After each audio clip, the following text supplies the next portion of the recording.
Picture a sunset. Oh, but not the warm, inviting kind, right? No, definitely not the kind that makes you want to sit on a porch with a drink. We are talking about something stark, something alien. The sky burned this strange, pale lemon yellow. Exactly. And against that bruised, sickly light, there is a massive, freshly gouged crater in the earth. That's such a striking image. It really is. And silhouetted against the glow, standing right on the lip of that pit, are the dark, jagged shapes of a crowd. Just peering down into the dirt. Right. And I want you to imagine you are standing right there with them, feeling the sudden chill of the evening air.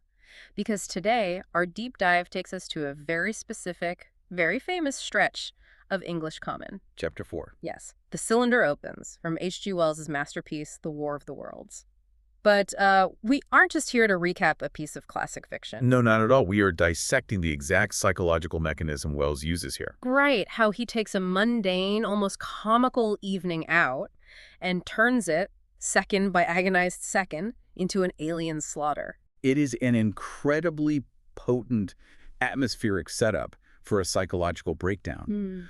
Wells uses the environment to mirror the collapse of human certainty, Yeah, you have the fading light of day, the gathering shadows, and this massive metallic anomaly just resting in the dirt. But the genius of the tension here isn't just about what is inside the cylinder. It's about demanding.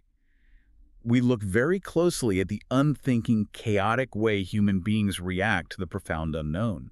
How we treat the cosmic as a mere distraction, at least until we realize it is lethal. Exactly. Okay, let's unpack this. Let's start right there with the crowd, because the juxtaposition is completely jarring. It really is. You are in a jostling mob of, 200 to 300 people near Woking. It's loud, it's chaotic, people are throwing elbows. And inside that metal cylinder, there is an unseen doom slowly ticking away. Right. But on the outside, humanity is treating a literal fallen star like a chaotic street fair. I mean, even the ladies in the crowd are described as being by no means the least active and shoving their way to the front. It's almost funny. You have authority figures like Scent shouting, "Keep back!" And the astronomer, Ogilvy, complaining about having to keep these idiots back. If we connect this to the bigger picture, the banality of that crowd is the first truly unsettling element of the chapter. There is no awe. No reverence at all. Right. No existential dread regarding the cosmic event that has just occurred. It is just petty, localized jostling. Wells is painting a picture of an unthinking mob. Yeah, the contrast is deliberate. Humanity is this uncoordinated, foolish organism acting on petty impulses, while the cylinder in the pit represents a calculated, cold intelligence. But, I have to wonder if it's also a direct indictment of the arrogance of the time. Oh, absolutely. Look at Ogilvy. He calls the crowd idiots because they don't know what's in the confounded thing, but neither does he. Exactly. The intellectual elite and the military authority figures are acting just as clueless as the shopmen from Woking. It feels like Wells is saying that human civilization, from the highest academic down to the lowest worker, operates on a primate brain. We just turn the terrifying unknown into a consumable spectacle. That is a crucial distinction. Yeah. The intellectual elite are absolutely swept up in the same cognitive trap. It is an active defense mechanism. Because the human mind can't process the idea that it's not the center of the universe. Right. Especially the confident imperial mindset of late 19th century. So it reduces a paradigm-shifting anomaly to a sideshow attraction. It's like watching modern onlookers crowd around a minor car crash just to get a photo. Yes. Okay. And the tragedy is that this lack of discipline, this chaotic pushing, is what physically drives the momentum of the scene. The crowd swaying and arguing naturally draws our attention down to the hyper-coordinated movement happening in the pit. Which is terrifying. And the only person who displays any actual survival instinct is a young boy. Oh, right. He runs past the narrator and says, "It's a moving, a screwing, and a screwing out. I don't like it. I'm a-going home." He hasn't been fully socialized into that adult arrogance yet. He acts on pure primal instinct and flees. While the adults are literally pushing each other into the danger zone, the physical chaos reaches a peak when an unfortunate shop assistant from Woking actually gets shoved by the crowd right onto the cylinder itself. That moment is the pivot point. That's where the illusion of human control starts to fray. Because while the humans stumble and shove each other over the dirt, the cylinder is performing a terrifyingly precise action. The end of the cylinder is being methodically screwed out from within. And notice the pacing here. Wells doesn't give us an explosive, fiery entrance. No, it's not a sudden cloud of smoke and lasers. It is a slow, agonizing unscrewing, Nearly 2 feet of shining screw projects outward, rotating with mechanical deliberation. Here's where it gets really interesting. The slow build forces the crowd, and you, the listener, to anticipate what is about to come out. And the narrator explicitly admits their bias. He says everyone expected a terrestrial man to emerge. Right, sure, maybe the alien might be slightly different, maybe it would have a larger head or different clothes, but essentially they expected a man, a human-like astronaut. Which is such a wild assumption when you think about it. It really is. Why are we so profoundly biased to think the universe mirrors us? Is it just a catastrophic failure of imagination? Well, it goes deeper than mere arrogance. It is a fundamental limitation of the era's evolutionary thinking and perhaps human cognition in general. We categorize the world based on our own reflection. Exactly. In the 19th century, the pinnacle of evolution was assumed to be the terrestrial human. So, to expect an alien intelligence to arrive in a manufactured cylinder naturally implied that the creature inside must be an advanced version of themselves.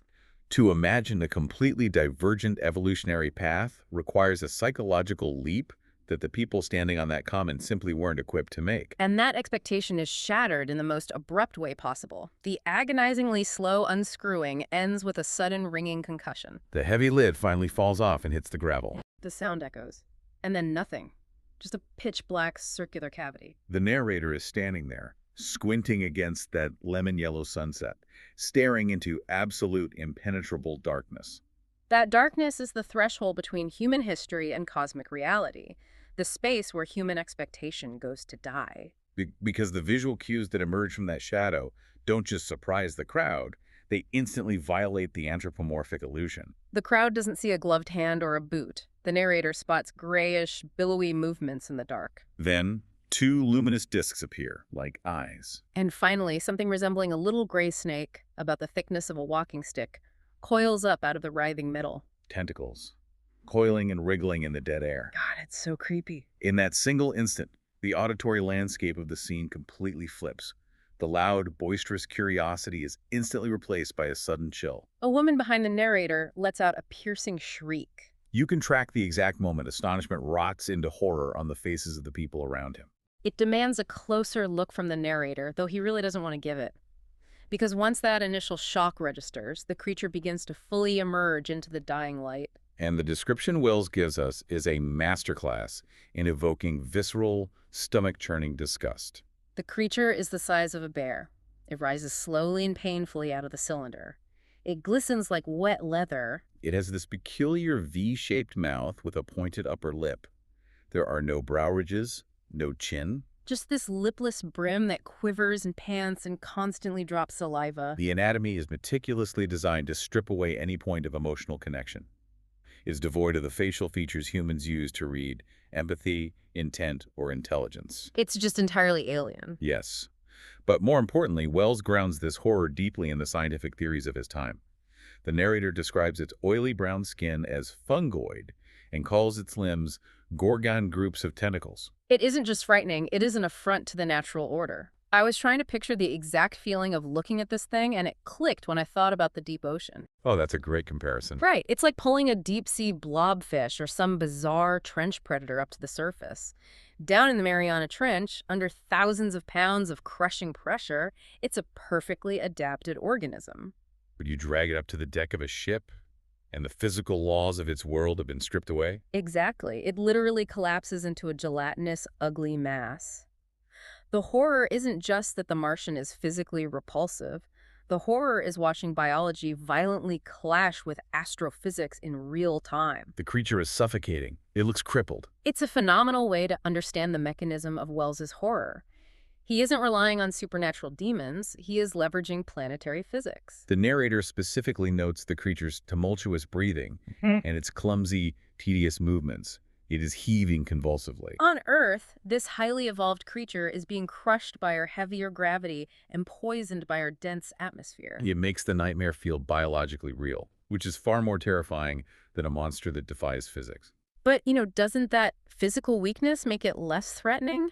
If it's just this heaving, suffocating mass dropping saliva in the dirt, why does it trigger such immediate, paralyzing dread? That's the paradox. It triggers dread precisely because the physical weakness is contrasted with the obvious intellect in its eyes. Ah, right. The sheer intensity of those immense luminous eyes tells the narrator that a vast, hostile, and utterly cold intelligence is trapped inside that heavy body. It is the realization that the mind that built the metal cylinder, the mind that crossed millions of miles of empty space, is looking back at them from inside a body that induces pure revulsion. The cognitive dissonance paralyzes the human onlookers. The sensory overload of that disgust completely breaks the narrator. He outright admits, even at this first encounter, this first glimpse, I was overcome with disgust and dread. And that paralysis sets the stage for the total psychological collapse of the crowd. The collective mob mentality, all that jostling and shouting just evaporates into isolated panic. The monster topples over the brim of the cylinder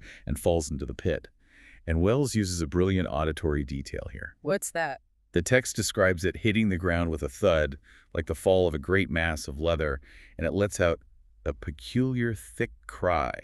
Ugh, a thick cry. That phrasing is deeply unsettling. It sounds wet, heavy, and entirely non-human. And as another creature appears in the deep shadow of the cylinder, the panic fully takes hold. The narrator turns and runs. But pay attention to how he runs. He describes it as running slantingly and stumbling because he cannot tear his eyes away from the creatures in the pit. It's the ultimate morbid fascination. He makes it to a group of young pine trees about 100 yards away and just stops, panting. What's fascinating here is the audio landscape shifts from loud, chaotic crowd noise to what is essentially a silent pantomime of death. Because we return to the fate of that poor shopman from Woking, the guy who was shoved onto the cylinder. The transition from collective behavior to an entirely isolated survival instinct is startling.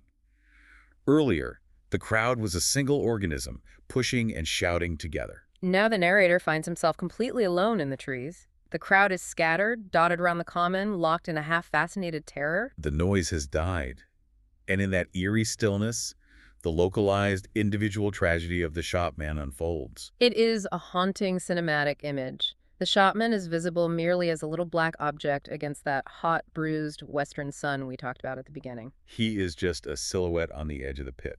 The narrator watches him bob up and down. He gets a shoulder and a knee up over the edge, desperately trying to scramble out of the loose gravel. He slips back, and then he just vanishes. A faint shriek reaches the narrator across the common. Stripped of the noisy, jostling energy of the earlier scene, it becomes an intimate nightmare. It is a man dying alone, observed from a distance, swallowed by the dark. And this forces a really uncomfortable question about the narrator himself. He stands in the trees, he watches a man struggle for his life and slip into a pit with an alien horror. He does nothing. Right. The narrator says, I had a momentary impulse to go back and help him that my fears overruled. I have to ask, does watching a man die and actively choosing to do nothing make you trust this narrator more? It's a tough pill to swallow. Because heroic action is entirely absent here. There is no brave dash with a walking stick to save the day. There is only primal, terrified cowardice. It strips away every comforting illusion we have about human heroism, which is exactly why it makes him a profoundly reliable narrator. Oh, that's a really good point. If he had charged in to save the shopman, it would devolve into a cheap pulp adventure story. By admitting his ungovernable terror, his paralysis, and his profound moral failure to act, the narrator validates the reality of the horror. The incomprehensible nature of the Martian completely short-circuits human morality. Survival instinct overrides ethics. It leaves a deeply bitter taste. It forces you as the reader to realize you probably wouldn't be the hero either. You'd be hiding in the pine trees watching someone else fall. From that intensely personal tragedy, the deep dive zooms out. The chapter ends by pulling back to look at the surreal, altered landscape of the common in the aftermath. The environment reflects the psychological devastation perfectly. The bustling, confident crowd of hundreds has become a dwindling, pathetic multitude. They are standing in a massive, irregular circle, hiding in ditches, crouching behind bushes and gates. The loud, arrogant arguments have been replaced by short, excited shouts. People are just staring hard at heaps of sand in the twilight. So what does this all mean? It is the juxtaposition at the very end that really hammers the point home.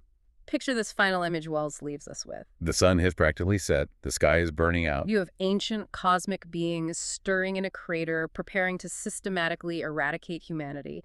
And right there, just yards away from the pit, is a barrow of ginger beer.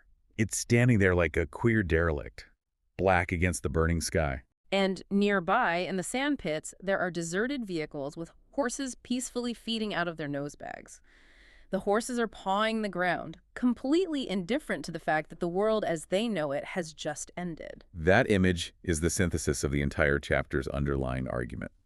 This is the exact pivot point where human history terminates and a new, terrifying cosmic reality begins. The horses eating from nose bags, the abandoned ginger beer cart, these are the ultimate symbols of a world built on safe, predictable commerce. They represent Sunday strolls, simple economies, and the unquestioned dominance of the British Empire. And in a single evening, that entire reality is rendered instantly obsolete by the vast, cold indifference of the universe. The ginger beer cart is no longer a refreshment stand. It is a fossil of a bygone era standing on the edge of an alien beachhead. The mundane and the monstrous, sitting side by side in the dark. It makes you realize how incredibly fragile our bubble of normality really is. We spend our days worried about traffic, pushing through crowds, grabbing a ginger beer on a Sunday afternoon, and we implicitly assume the sky above us is just a protective, empty roof. We operate under the delusion that we are the main characters of the universe, simply because we haven't yet met anyone else to tell us otherwise. The agonizingly slow unscrewing of that cylinder was the sound of the universe definitively correcting that assumption. It really was. Which brings us to a final thought for you to carry with you. We've spent this time talking about the terror of a mechanical cylinder dropping into our world, filled with a cold intelligence ready to dissect our planet. A truly chilling scenario. But consider the sheer technological inversion of this narrative today. Over a century after Wells wrote this, humanity is no longer just the chaotic crowd on the common. That is true. Today, we send our own mechanical cylinders, our Mars rovers, our landers, crashing into the red Martian dirt. We are the methodical machines now. We pierce the alien silence, slowly unfurling our metallic arms, drilling into their soil. Desperately looking for any microscopic sign of life to categorize under our own scientific terms. If there is something out there in the dark, watching our metallic probes slowly unscrew and scratch at their world. Who is the terrifying invader now? Something to think about the next time you look up at a lemon yellow sky. We'll see you on the next deep dive.